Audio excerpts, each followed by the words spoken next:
ذکر کرو گے تو میں تمہیں یاد کروں گا, تمہارا ذکر کروں گا فرشتوں کی محفلوں میں. اس کے بعد کہا گیا انسان پیدا ہوا ہی ہے مصیبتوں میں. جب پیدا ہوتا ہے تو زور سے چلاتا ہے, اور زندگی بھر چلاتا ہی رہتا ہے. چلانے کا یہ سلسلہ, دکھوں کا یہ سلسلہ, مصیبتوں کا یہ سلسلہ, آفات کا سلسلہ, چاہے وہ آفات ارضی ہو چاہے آفات سماوی ہو, بلیات کا سلسلہ, مصیبتوں کا, پریشانیوں کا سلسلہ برابر جاری رہتا ہے, سلسلہ چلتا رہتا ہے. مرنے تک آدمی کو مصیبتوں سے چھٹکارا نہیں ملتا ہے. اللہ تبارک و تعالی نے ایک نسخہ بتایا ہے, نسخہ کیمیا کہہ لیجئے, نسخہ اکسیر کہہ لیجئے. کیا ہے وہ نسخہ؟ یا ایھا الذین آمنوا استعینوا, اے ایمان والو مدد طلب کرو. جب بھی کوئی آفت آئے, جب بھی کوئی مصیبت آئے, جب بھی کوئی مشکل پیش آئے تو مدد مانگو. کس چیز میں مدد مانگو اس کا ذکر نہیں کیا گیا, عام رکھا گیا اس کو, مفعول کو عام چھوڑ دیا گیا.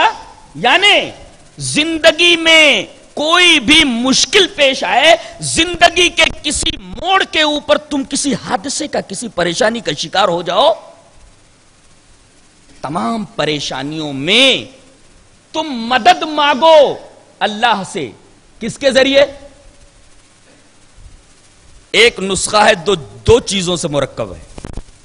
ایک دوا ہے جو دو چیزوں سے مل کر بنی ہے, ایک صبر اور دوسرے نماز. جب بھی کوئی مصیبت آئے تو ایک تو صبر کا دامن ہاتھ سے مت چھوڑو, اور دوسرے نماز کا دامن. اور اگر صبر کا مطلب یہاں روزہ مان لیا جائے تو بھی کوئی حرج نہیں. صبر کا مطلب اگر روزہ مان لیا جائے تب بھی کوئی حرج نہیں. یعنی اگر مصیبت آئے تو آدمی روزہ رکھے اور نماز پڑھے.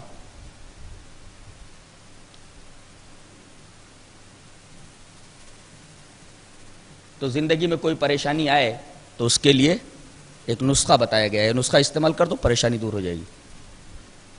اس کے بعد یہ کہا گیا جو اللہ کے راستے میں قتل کر دیے گئے انہیں مردہ نہ کہو.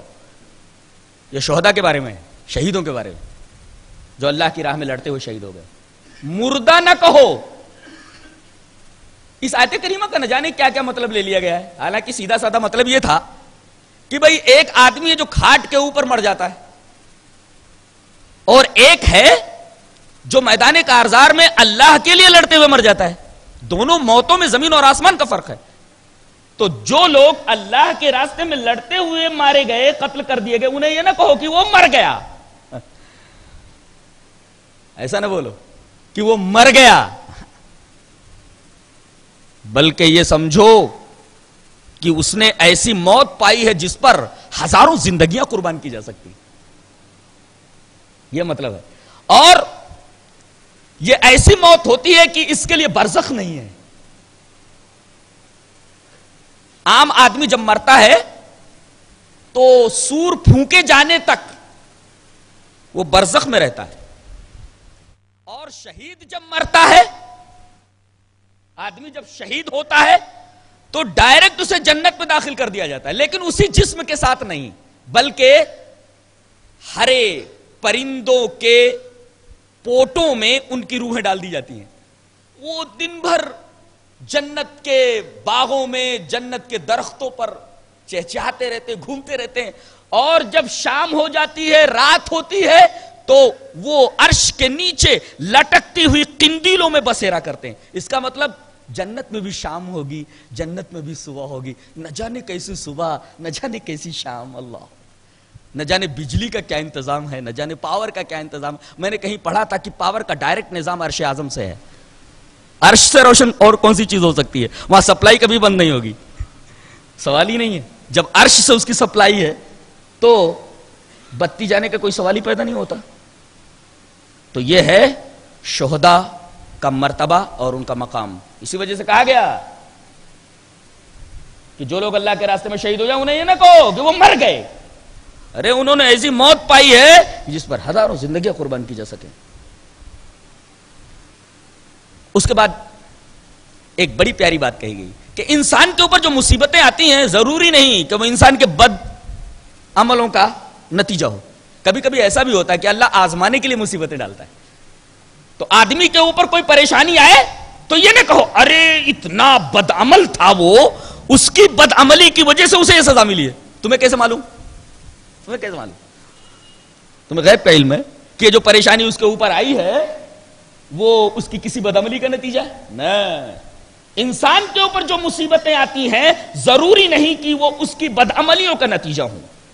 کبھی کبھی ایسا بھی ہوتا ہے کہ اللہ آزمانے کے لیے انسانوں کے اوپر مصیبتیں ڈالتا ہے، جیسا کہ یہاں اس آیت میں فرمایا گیا وَلَنَبْلُوَنَّكُمْ بِشَيْءٍ مِّنَ الْخَوْفِ، ہم آزماتے ہیں ان کو یا تم کو خوف دے کر کے۔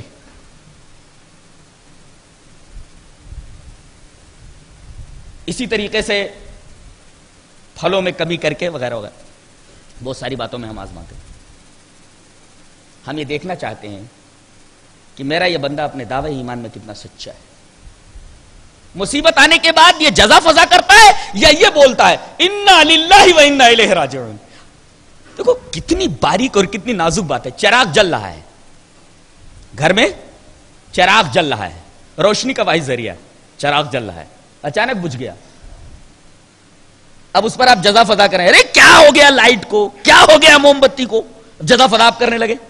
اور ایک ہے جیسے ہی وہ چراغ بجھا آپ کہیں انا للہ و انا الیہ راجعون۔ کتنا فرق ہو گیا دیکھو دونوں چیزوں میں۔ تو جب کوئی مصیبت آئے ایک طریقہ تو یہ آدمی جزا فضا کرنے لگے، تقدیر سے شکایت کرنے لگے، اس کی ممانعت ہے۔ اور جب مصیبت آئے تو ایک طریقہ یہ ہے کہ انا للہ و انا الیہ راجعون کہے۔ کتنا پیارا جملہ ہے یہ۔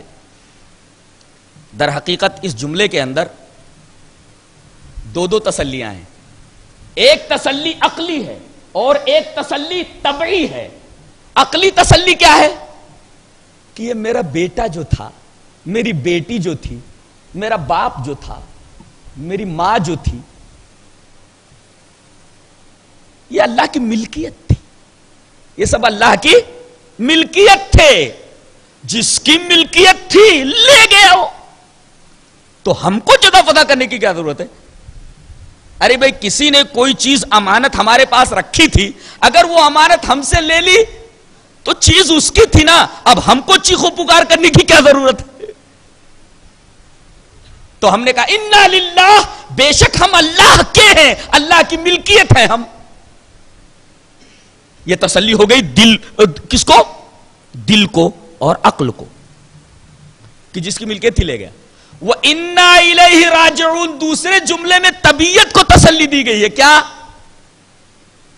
ارے بھائی یہ دنیا دار المحن ہے، دار الابتلاء ہے، مصیبت کا گھر ہے۔ اگر کسی آدمی کو جیل میں سے نکال کر کے کسی پکنک اسپاٹ پر پہنچا دیا جائے تو وہ خوش ہوگا کیا غمزدہ ہوگا؟ خوش ہوگا وہ۔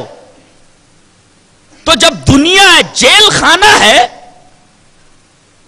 اس جیل خانے سے مرنے کے بعد آدمی نکل گیا، اچھے اعمال کیے ہیں تو جنت پہ پہنچ گیا، خوشی کا مقام ہے۔ وَإِنَّا إِلَيْهِ رَاجِعُونَ، اور ہم اسی کی طرف لوٹنے والے ہیں۔ اس جملے میں در حقیقت انا للہ و انا الیہ راجعون میں دو جملے ہیں۔ پہلا جملہ انا للہ ہے، اس میں انسان کو دلی اور عقلی تسلی دی گئی ہے، اور وہ انا الیہ راجعون دوسرے سنٹنس کے اندر طبعی تسلی دی گئی ہے۔ پہلے جملے کے اندر ملکیت جس کی تھی وہ لے گیا، جزا فضا کرنے کی کیا ضرورت ہے؟ اور دوسرے جملے ارے یہ تو جیل خانہ تھا، جیل خانے سے نکل کر کسی پکنک اسپاٹ پر پہنچ گیا، خوشی کا مقام ہے۔ طبیعت بھی کہتی اچھا ہوا اس جیل سے نکل گیا، تو دل کو بھی تسلی اور عقل اور طبیعت کو بھی تسلی مل گئی۔ اچھا کوئی مر جائے یا دکان جل جائے، دکان کے اوپر کوئی مصیبت آ جائے، آدمی کہے انا للہ و انا الیہ راجعون، تو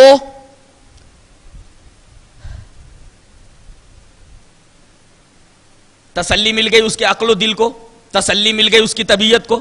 اچھا رونے کی اجازت ہے اس لیے کہ اس طرح کی کیفیت ہے، اس کا مال لٹ گیا، اس کا بیٹا چلا گیا.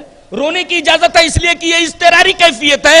اللہ تبارک و تعالی نے کہا رو سکتا ہے تو، چل تیرے جذبات کی بھی رعایت کر دیتے، عقل و دل کی رعایت، طبیعت کی رعایت اور آنسو بہانے کی اجازت دے کر جذبات کی رعایت کر دیتے. اللہ. اور اللہ نے فرمایا کہ ایک طرف تو یہ جملہ جب تو کہے گا تو تیرے عقل و دل کو تسلی مل جائے گی، تیری طبیعت کو تسلی مل جائے گی. رونے کی اجازت میں نے دی ہے تو تیرے جذبات کو تسلی مل جائے گی. اور دیکھ اولئک علیہم صلوات من ربہم ورحمہ، جو لوگ صبر کر کے یہ جملہ پڑھ لیتے ہیں، یہ جملہ کہتے ہیں، ان کے لیے دنیاوی برکتیں، دینی برکتیں، ظاہری برکتیں، باطنی برکتیں یہ ہے. ورحمۃ، اور جو چیز چلی گئی ہے اس کا نعم البدل مل جائے گا. بیٹا مر گیا ہے، اللہ تبارک تعالیٰ کئی بیٹے دے دے اس کے بدلے میں. دکان ایک جل گئی ہے، دکان کا تھوڑا نقصان ہوا ہے، انا للہ و انا الیہ راجعون پڑھ دیا، اللہ تبارک و تعالیٰ اسے 2 دکانیں دے دے. یہ وعدہ ہے اللہ کا. اگر تو صبر کر لے اور انا للہ و انا الیہ راجعون پڑھ لے تو دنیاوی برکتیں، صلوات، دینی برکتیں صلوات کے اندر داخل، ظاہری برکتیں صلوات کے اندر داخل، باطنی برکتیں صلوات کے اندر داخل. ورحمۃ، اور جو ہاتھ سے نکل گیا، جو چیز کھو گئی اس کا نعم البدل، یعنی اس سے اچھی دکان دے دیتے ہیں ہم تجھے. یہ انا للہ و انا الیہ راجعون پڑھ. کیا بات. تو جب مصیبت آئے، یہاں تک کہ چراغ بھی بجھ جائے، بتی چلی جائے، تو کیا پڑھیں گے آپ؟ انا للہ و انا الیہ راجعون.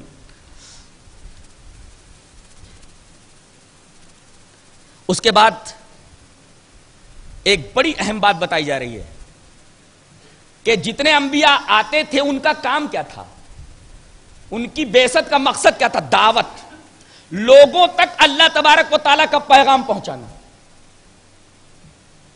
اب نبی کریم صلی اللہ علیہ وسلم پر نبوت اور رسالت کا سلسلہ ختم ہو گیا. اب قیامت تک کوئی نبی آنے والا نہیں ہے. یہ دعوت لوگوں تک کون لے جائے گا؟ امت مسلمہ بحیثیت امت مسلمہ اس فرض منصبی کو ادا کرے گی قیامت تک، انفرادی طور پر بھی اور اجتماعی طور پر. اور پارے کے شروع میں ایک عجیب بات کہی گئی ہے کہ وَكَذَلِكَ جَعَلْنَاكُمْ أُمَّةً وَسَطًا، ہم نے تم کو امت وسط بنایا. وسط مانے جانتے کیا ہوتا ہے؟ وسط اور وسط کا مطلب بیچ، بالکل کیا کہتے ہیں اس کو؟ مڈل، بیچ. 3 لکیریں کھینچیے، 1 2 3، تو یہ جو دا مڈل ون، یہ جو بیچ والی جو لکیر ہے اس کو کہتے ہیں وسط یا وسط. اور عجیب بات تو یہ ہے کہ آج بھی جغرافیائی اعتبار سے دیکھیے تو مسلمان تمام دنیا کی قوموں کے بالکل مڈل میں ہے، بیچ میں ہے. جغرافیائی اعتبار سے بھی آج دیکھیں تو تمام مسلمان دنیا کی تمام قوموں کے بالکل بیچ میں ہیں. اچھا میں آپ سے ایک سوال کرتا ہوں کہ ایک کمرہ ہے، اس کمرے میں پورے انصاف کے ساتھ ہر جگہ پر برابر روشنی پہنچانی ہے، تو آپ کیا کریں گے؟ ایک 10 بائی 10 کا کمرہ ہے. میں یہ سوال کروں کہ ایسی جگہ چراغ رکھو کہ پورے کمرے کے ساتھ انصاف ہو جائے اور برابر روشنی پورے کمرے میں پہنچے. اس کا طریقہ کیا ہے؟ کمرے کے بالکل بیچ میں کینڈل رکھ دیا جائے، چراغ رکھ دیا جائے.